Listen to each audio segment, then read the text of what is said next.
kalau masalah ibadah ini seperti ibadah ini kan bisa konfirmasikan panggil punya yang kontrakan. Dek, begini tolong hentikan. Tapi kalau mayakin sendiri seperti ini, suka-suka aku rumahku. Ya memang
meskipun Indonesia sudah mengalami kemerdekaan selama 78 tahun, dari tahun 45 sampai tahun 2023 ini, ternyata masih menyisakan banyak PR penindasan yang justru dilakukan bukan oleh orang asing, tapi oleh saudara-saudara kita sendiri. Ini terlihat dalam penggerebekan sebuah rumah di Kota Padang yang dilakukan oleh masyarakat sekitar dan pemilik rumah itu.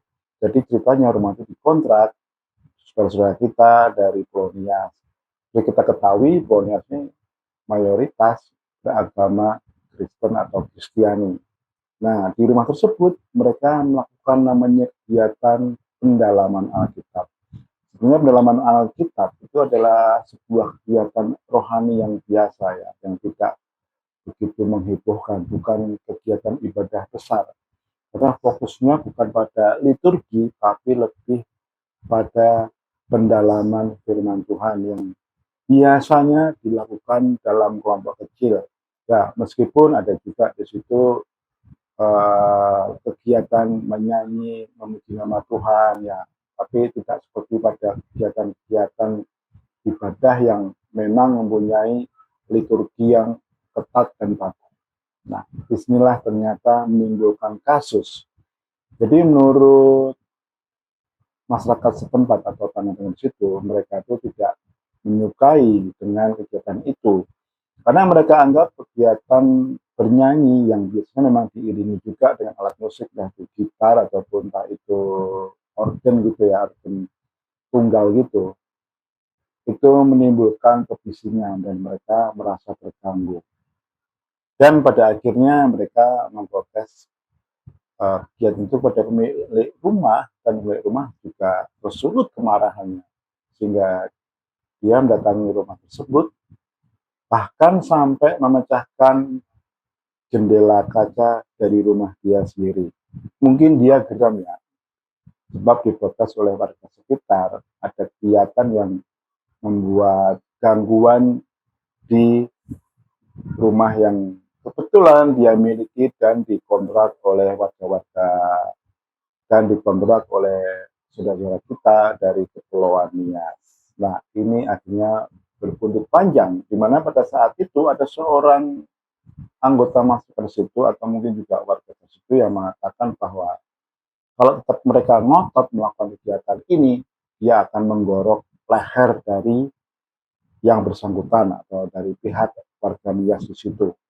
Ketika kasus ini naik ke kepolisian karena dua belah pihak itu melaporkan kejadian tersebut, ketika kedua pihak melaporkan kejadian itu ke kepolisian, muncul sebuah pernyataan dari kepolisian yang menurut saya agak sedikit janggal gitu ya.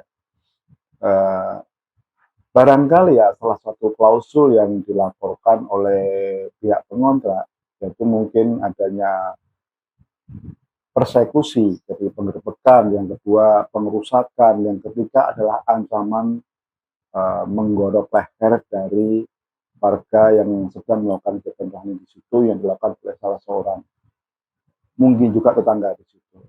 Tapi yang janggal di sini kepolisian langsung mengkat itu bahwa yang akan menggorok itu adalah orang yang sedang mengalami penyakit ODGJ atau orang dengan gangguan jiwa.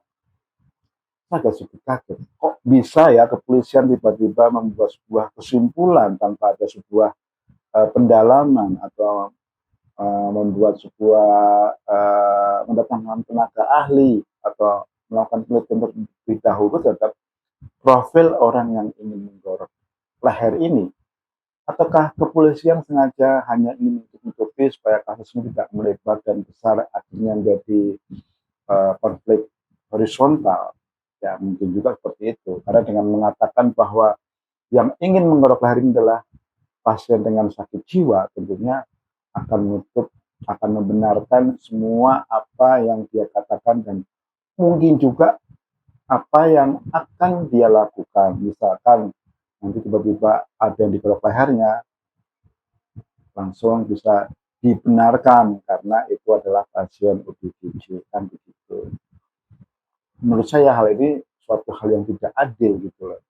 Kenapa tiba-tiba kepolisian mengklaim ya, bahwa pengancam itu menderita ODGJ. Yang kedua adalah masalah etik yang diangkat oleh kepolisian terhadap kasus penggerebekan itu. Ya.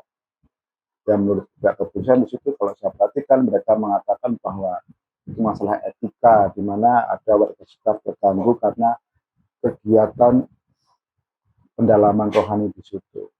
Kenapa kepolisian tidak mempersoalkan suara azan dari masjid sekitar yang dari subuh sampai maghrib yang sebenarnya juga mengganggu, ya, melanggar etika, karena kalau tidak melanggar pasti juga tidak ada yang komplain. Bahkan kemarin tuh beberapa waktu lalu seorang turis pun juga mengkomplain ini, akhirnya dia harus kalah dan dideportasi ke negaranya.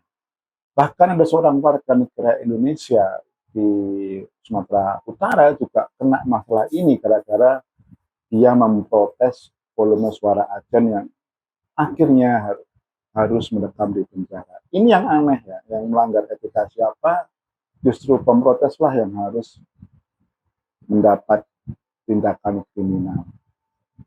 Nah, saya yakin juga kasus yang di Lampung, kemudian di Padang ini tidak akan berujung kepada masalah hukum. Saya sudah pesimis akan ada keadilan dalam proses hukum. Kalau masalah ibadah ini seperti ibadah ini, kan bisa konfirmasikan panggil punya yang kontrakan. Dek, begini tolong hentikan. Tapi kalau Mak yakin sendiri seperti ini, Suka-suka aku rumahku. ya,